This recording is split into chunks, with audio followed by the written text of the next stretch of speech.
Bonjour et bienvenue. Alors parlons un peu des montres de course Garmin. C'est clair, c'est un peu la référence dans le domaine. Le problème, il y a tellement de modèles que ça peut vite devenir un vrai casse-tête.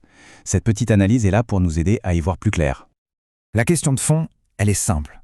Face à cette jungle d'options, comment on fait pour trouver la montre qui va vraiment correspondre à nos besoins? C'est exactement le défi qu'on va tenter de relever ensemble. Voilà notre plan de match. D'abord, on va parler de ce problème de choix. Ensuite, on verra les fonctions de base qu'on retrouve partout. Puis, le gros du morceau, comment trouver sa montre idéale selon son profil de coureur. Et on terminera avec une petite réflexion sur la technologie. Allez, c'est parti. D'accord, alors plongeons dans le vif du sujet. Avant de commencer à comparer tous les modèles, c'est super important de comprendre ce qui fait la force de l'écosystème Garmin. Parce qu'il y a un socle commun, une fondation qu'on retrouve sur quasiment toutes leurs montres. Alors, c'est quoi ce fameux socle commun? Eh bien, quel que soit le modèle, on retrouve toujours le même ADN. Un GPS précis, un suivi du cœur fiable et bien sûr la connexion à tout l'écosystème Garmin. On a aussi des fonctions bien pratiques, comme le body battery et les notifications. C'est vraiment la base solide sur laquelle chaque montre vient ensuite ajouter ses spécificités. Et l'application Garmin Connect, c'est un peu le cerveau de toute l'opération. C'est un outil vraiment puissant qui prend toutes les données brutes de la montre et les transforme en infos claires qu'on peut utiliser. Ça permet de voir ses progrès, de trouver des plans d'entraînement, de découvrir de nouveaux parcours. Bref, c'est essentiel. Une des innovations les plus cool de Garmin, c'est le body battery. Il faut s'imaginer une sorte de jauge d'énergie personnelle. Ça nous aide à savoir si c'est le bon jour pour se lancer dans une grosse séance d'entraînement ou si au contraire il vaut mieux lever le pied. Le chiffre est élevé, c'est le feu vert, on est prêt à tout donner. Bon, maintenant qu'on a vu les bases, passons au plat de résistance. Comment on choisit?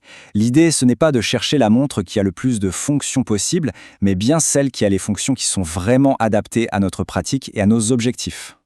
Commençons avec le premier profil. La personne qui débute la course à pied ou pour qui courir fait partie d'un ensemble d'activités de fitness. Ici, ce qu'on cherche avant tout, c'est la simplicité, la motivation et un suivi qui va droit au but. Pour ce profil, on a deux super options. D'un côté, la Forerunner 55. C'est une pure montre de course, abordable, légère, et elle donne plein de conseils pour progresser. De l'autre côté, la Venue 2+. Elle, c'est plus une montre connectée, très élégante, parfaite pour un suivi 24 heures sur 24. Son écran est magnifique et elle a des fonctions avancées comme les appels directement depuis le poignet. Deux philosophies différentes. Allez, on monte d'un cran, on passe maintenant au profil du compétiteur. De l'athlète assidu, le coureur qui s'aligne sur des courses, qui fait peut-être même des triathlons et qui cherche vraiment à optimiser chaque détail de sa performance. Pour ce profil-là, la gamme Forerunner passe à la vitesse supérieure.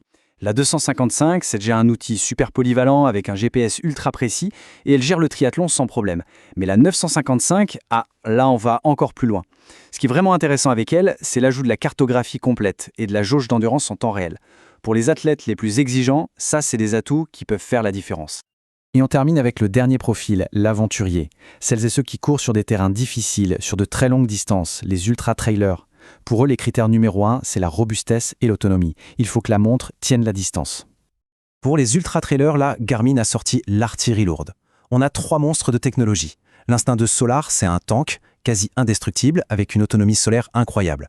La Fenix 7 Solar, c'est le couteau suisse de l'outdoor. Elle combine la robustesse, des données hyper pointues et un écran tactile qui change la vie en montagne.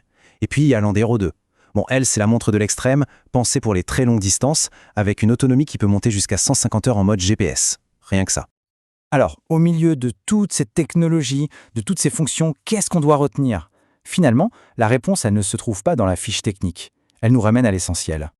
Cette phrase résume parfaitement la philosophie à avoir. La montre idéale, ce n'est pas forcément la plus chère ou la plus compliquée. Non, c'est celle qui s'intègre naturellement à notre pratique, à notre budget et à nos objectifs.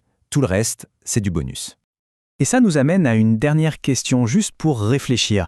Avec toute cette technologie qu'on a au poignet, est-ce que le fait d'accumuler toujours plus de données, c'est forcément synonyme de meilleure performance ou même de plus de plaisir à courir? C'est une excellente piste de réflexion. Merci beaucoup d'avoir suivi cette analyse.